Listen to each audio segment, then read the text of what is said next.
When men are pure, laws are useless. When men are corrupt, laws are broken. Benjamin Disraeli. What that means is that a person who has the law of God within them doesn't need to be told from the outside what to do. They've already got it. And they're going to behave that way no matter what laws are on the outside. In fact, they will challenge any unjust laws that may happen to be on the outside. And for people who don't get it yet and who are willing to be corrupt or just don't know yet, it doesn't matter how many laws are on the outside. Even if they're relatively righteous laws, they're not going to heed them. They're not going to listen to them. So that shows us that the laws and the governments and those kinds of things that we have on the outside are useless. They're useless. It's just pretty much a game we're playing, and kind of a dangerous game at that. And the only way that I can see so far for us to come to the point where we have that law in our heart, the Old Testament talks about it being the law in our inward parts or in our flesh or in our hearts, is by teaching and persuasion and by example. That really is the only way. And that's a slow process, and especially now, but all through human history, human beings want it quicker than that.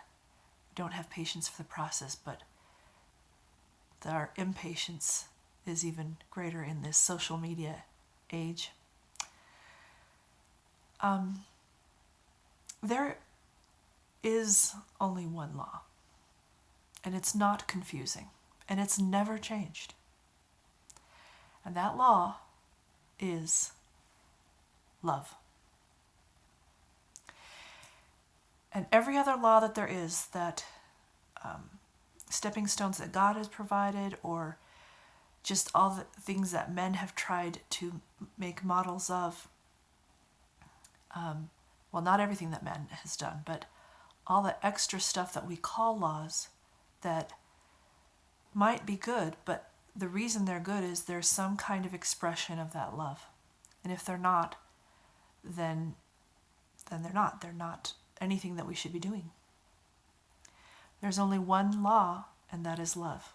And if we don't know how to do it, then we need a whole bunch of extra things to try to get us to understand. But they are extra. And if we do understand the law of love, again, we don't need those things. We understand something instinctively. And here's the thing. The law of love is what it means to be human. We all know what it is to be human. We all know that we don't want to be harmed. We don't want to be threatened or destroyed or made to bleed. We all already know that. We're born knowing that. That's the law. How to be a human and how to let other people be a human without harming them. The golden rule. Do to others what you would want done for you. And if we don't understand that by now in the history of humanity, I don't know when we'll ever get it.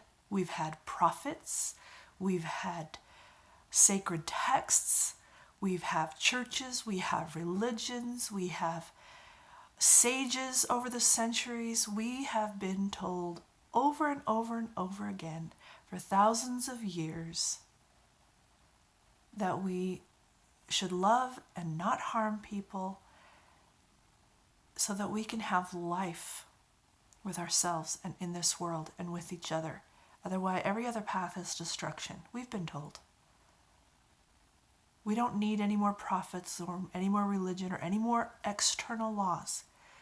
We just need to get it into our head that the love is the law. And yes, it takes some practice, like actual practice. It's like a muscle. But start looking to yourself for that law of love and what it means to be you. and take some time to understand your neighbor, understand your family, and what it means to love them, and then go farther afield if you've got the time and the strength.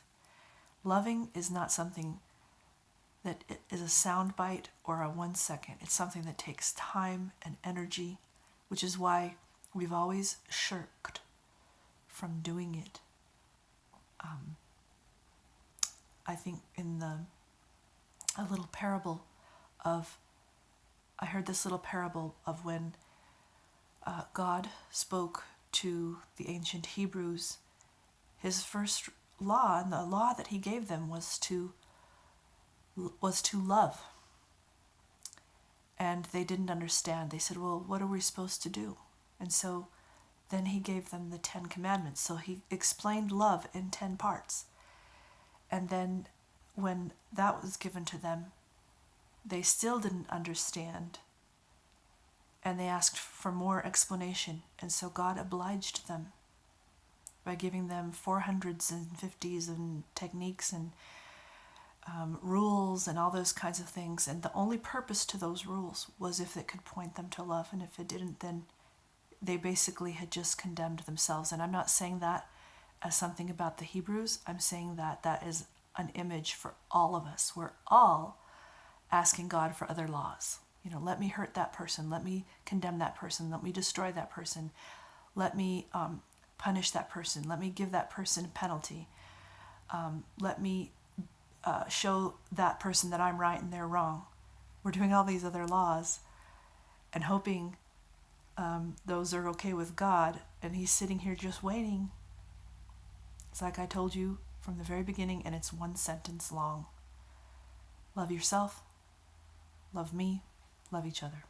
And the only way that you can love God is by loving each other. That's the only kind of love he needs and wants, is to love each other.